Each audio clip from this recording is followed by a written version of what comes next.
Welcome to study work. আমি মধুশ্রী। আশা করি তোমরা সবাই ভালো আছো।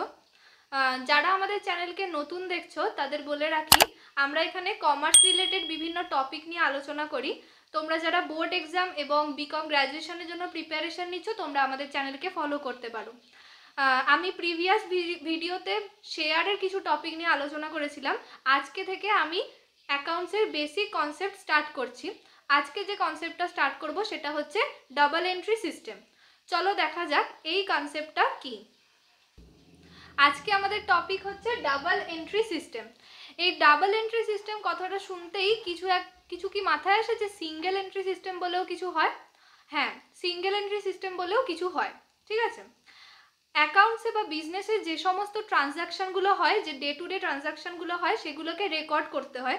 এবার সেটা কোন ওয়েতে রেকর্ড করা হবে, সিঙ্গেল এন্ট্রিতে রেকর্ড করা হবে নাকি ডবল এন্ট্রিতে রেকর্ড করা হবে, সেটাই হচ্ছে ডাবল এন্ট্রি সিস্টেম বা সিঙ্গেল এন্ট্রি সিস্টেম।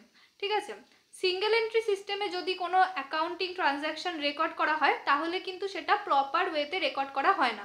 কারণ সিঙ্গেল এন্ট্রিতে যে কোনো একটা দিকে এফেক্ট পড়ে, দুটো দিকে এফেক্ট পড়ে না। সেটার কি জিনিস সেটা আমি পরে বলছি। তাই সিঙ্গেল এন্ট্রি সিস্টেম এই পুরো কনসেপ্টটা একটু ভুল ত্রুটি সম্পন্ন। ঠিক আছে, সেই জন্য ডাবল এন্ট্রি সিস্টেম প্রবর্তন করা হয়েছে, যেখানে সমস্ত ট্রানজ্যাকশান, যে কোনো ট্রানজ্যাকশানের দুদিকে এফেক্ট পড়ে। ঠিক আছে, চলো দেখে নিই সেটা কি। ধরো আমি বললাম ট্রানজ্যাকশান হলো বিজনেসে, ঠিক আছে, যে কোনো ট্রানজ্যাকশান বিজনেসের ট্রানজ্যাকশান হলো, সেই ট্রানজ্যাকশান মানে কি? লেনদেন, মানে কিছু দেওয়া এবং তার পরিবর্তে কিছু নেওয়া, মানে দুদিকেই এফেক্ট থাকছে। ঠিক আছে, এই যে দুদিকে এফেক্ট পড়া, এটাকেই বলা হচ্ছে ডাবল এন্ট্রি সিস্টেম। সমস্ত ট্রানজ্যাকশানের দুটো দিকে এফেক্ট থাকে। একটা হচ্ছে কিছু পাওয়া যায়, তার পরিবর্তে কিছু দেওয়া হয়, মানে আমরা বলতে পারি গেট, কিছু পেলাম তার পরিবর্তে কিছু দিলাম, গিভ। ঠিক আছে, এবার আমরা কোন জিনিসটাকে গেট করব এবং কোন জিনিসটাকে গিভ করব, আমরা কিন্তু অ্যাকাউন্টসে গেট আর গিভ শব্দটা ব্যবহার করি না, আমরা ব্যবহার করি ডেবিট আর ক্রেডিট। ঠিক আছে, দুটো টার্ম, একটা হচ্ছে ডেবিট আর একটা হচ্ছে ক্রেডিট। এই দুটো শব্দই এসেছে ল্যাটিন শব্দ থেকে।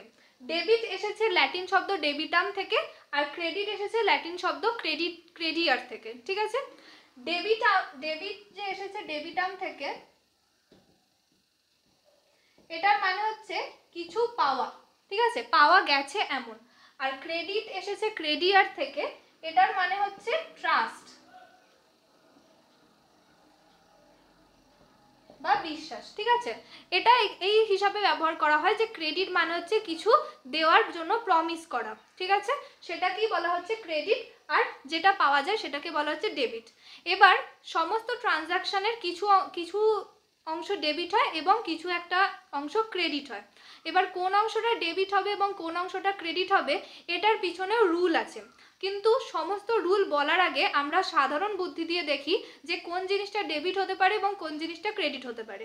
আমরা ডেবিট আর ক্রেডিট শব্দ দুটোর মানে বুঝে গেছি। ডেবিট মানে হচ্ছে পাওয়া আর ক্রেডিট মানে হচ্ছে দেওয়া। ঠিক আছে, তাহলে গেটের জায়গায় আমরা লিখতে পারি ডেবিট, কোনো কিছু পাওয়া গেলে আমরা সেটাকে লিখতে পারি ডেবিট, আর কোনো কিছু দেওয়া হলে সেটাকে আমরা লিখতে পারি ক্রেডিট।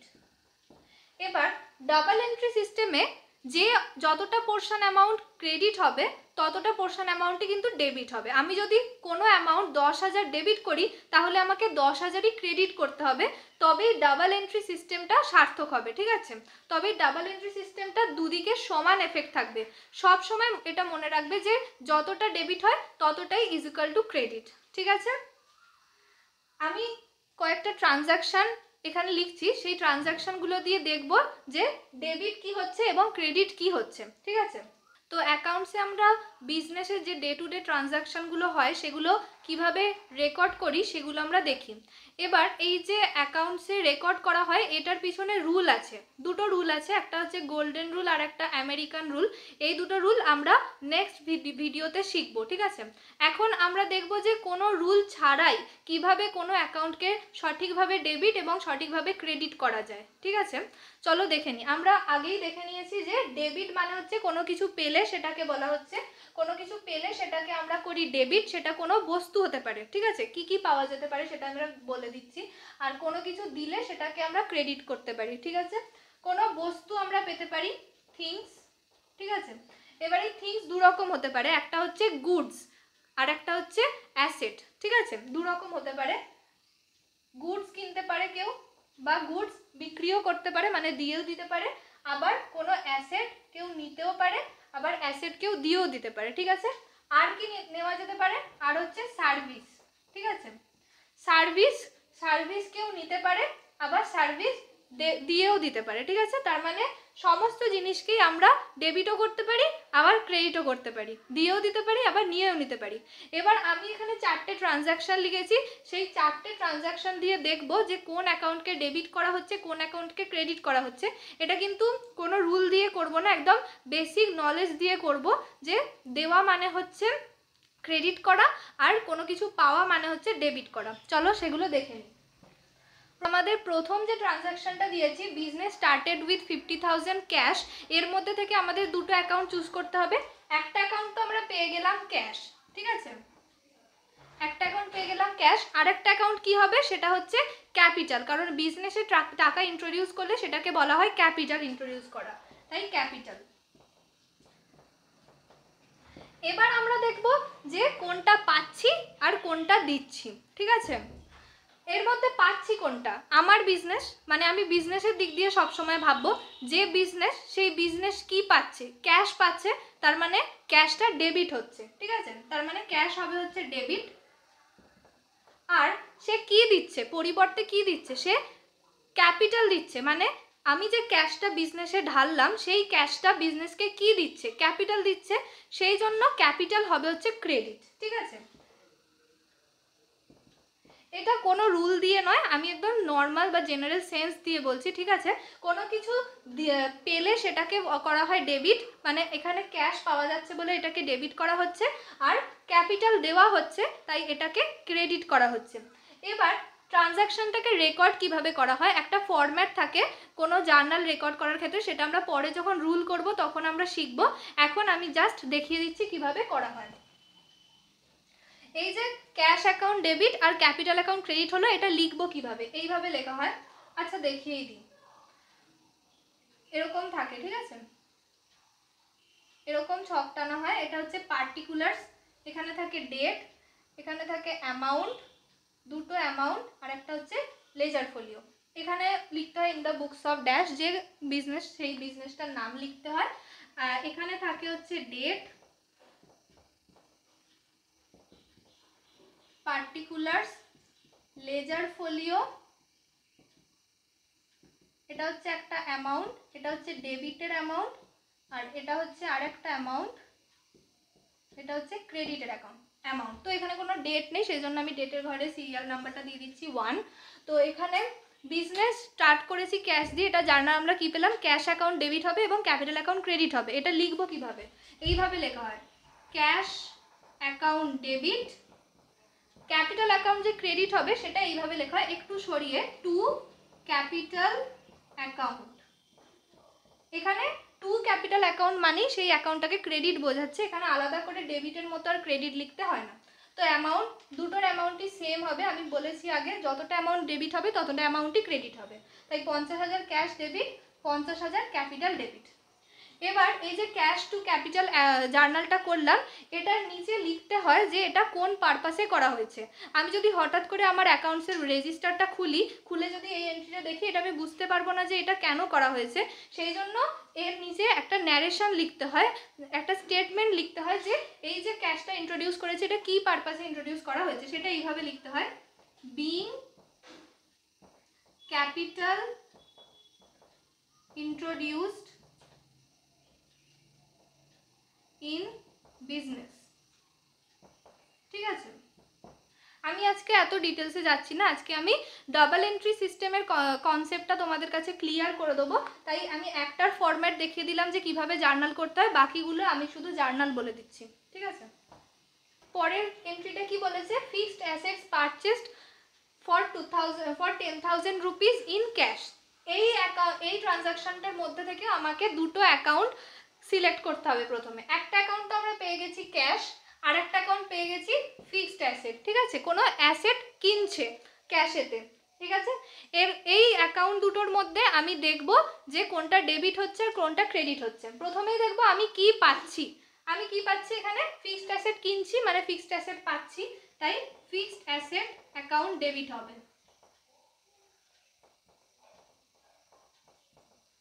আর কি দিয়ে দিচ্ছি, ফিক্সড অ্যাসেট কেনার জন্য আমি ক্যাশ দিয়ে দিচ্ছি, তাই ক্যাশ দিয়ে দিচ্ছি মানে ক্যাশ ক্রেডিট হবে। তার মানে এটা এইভাবে লিখবো, টু ক্যাশ অ্যাকাউন্ট, ঠিক আছে। কত, 10,000, ঠিক আছে, বোঝা গেল।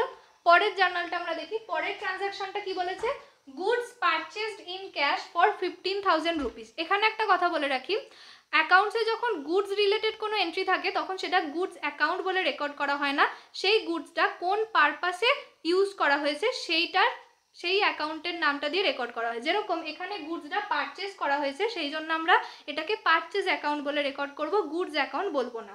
তাহলে একটা অ্যাকাউন্ট আমরা কি পেলাম, পারচেস অ্যাকাউন্ট, আর একটা অ্যাকাউন্ট পেলাম হচ্ছে ক্যাশ অ্যাকাউন্ট। এবার দেখবো আমি কোনটা দিয়ে দিচ্ছি আর কোনটা পাচ্ছি। প্রথমে হচ্ছে আমি কি পাচ্ছি, আমি ক্যাশ দিয়ে দিচ্ছি, এটা তো আমার কাছে পরিষ্কার, ক্যাশ দিয়ে দিচ্ছি মানে ক্যাশ ক্রেডিট হবে, তাই আমি লিখে দিলাম টু ক্যাশ অ্যাকাউন্ট, ঠিক আছে। তার পরিবর্তে কি পাচ্ছি, গুডস পাচ্ছি। এবার আমি এইসবে বললাম যে গুডস পাচ্ছি মানে গুডস অ্যাকাউন্টকে আমরা ডেবিট করব না, আমরা গুডস যে পারপাসে পাচ্ছি সেই অ্যাকাউন্টটাকে ডেবিট করব, মানে পারচেজ অ্যাকাউন্টকে ডেবিট করব, পারচেজ অ্যাকাউন্ট ডেবিট, ঠিক আছে। এটা হচ্ছে আমার 15,000, বোঝা গেল। এরপরের জার্নালটা দেখি, এরপরের জার্নালটা কি বলেছে, এরপরের ট্রানজাকশনটা হচ্ছে গুডস সোল্ড ইন ক্যাশ। এর মধ্যে থেকেও আমাকে প্রথমে দুটো অ্যাকাউন্ট চুজ করতে হবে। কি কি দুটো অ্যাকাউন্ট, একটা গুডস আর একটা ক্যাশ। এবার আমি বলেছি গুডস অ্যাকাউন্ট বলে কোনো অ্যাকাউন্ট হয় না, ওটার যে পারপাসে সেই অ্যাকাউন্টটা হবে। এখানে কি করছি, গুডসটা আমি সোল্ড করে দিচ্ছি মানে বিক্রি করে দিচ্ছি, তাই এখানে অ্যাকাউন্টটা হবে হচ্ছে সেলস অ্যাকাউন্ট, ঠিক আছে। তাহলে দুটো অ্যাকাউন্ট পেলাম, একটা সেলস অ্যাকাউন্ট আর একটা ক্যাশ অ্যাকাউন্ট। এবার এখানে দেখব কোনটা আসছে আর কোনটা চলে যাচ্ছে। আমি এখানে কি পাচ্ছি, আমি এখানে বিক্রি করছি মানে টাকা পাচ্ছি, তার মানে ক্যাশ আমি পাচ্ছি, তাই ক্যাশ আমার ডেবিট হবে, ঠিক আছে।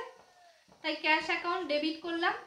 আর কি চলে যাচ্ছে আমার কাছে, আমি কি দিয়ে দিচ্ছি, ক্যাশটা যে পাচ্ছি তার পরিবর্তে কি দিয়ে দিচ্ছি, আমি দিয়ে দিচ্ছি হচ্ছে আমার কাছে যে গুডসটা আছে আমি সেটা দিয়ে দিচ্ছি, তার মানে সেলস করে দিচ্ছি। তাহলে কি হবে, টু সেলস অ্যাকাউন্ট। কত অ্যামাউন্ট হবে এটা, 20,000, ঠিক আছে। এই ছিল ডাবল এন্ট্রি সিস্টেম। তো ডাবল এন্ট্রি সিস্টেমের যে কনসেপ্টটা, সেটার মূল কথা হচ্ছে যতটা অ্যামাউন্ট ডেবিট হবে ততটা অ্যামাউন্টই ক্রেডিট হবে। এবার কোনো যে সমস্ত অ্যাকাউন্টগুলো রয়েছে সেই অ্যাকাউন্টগুলোর বিভিন্ন নেচার বেসিসে কোনো সময় ডেবিট হয় আবার কোনো সময় ক্রেডিট হয়, ঠিক আছে।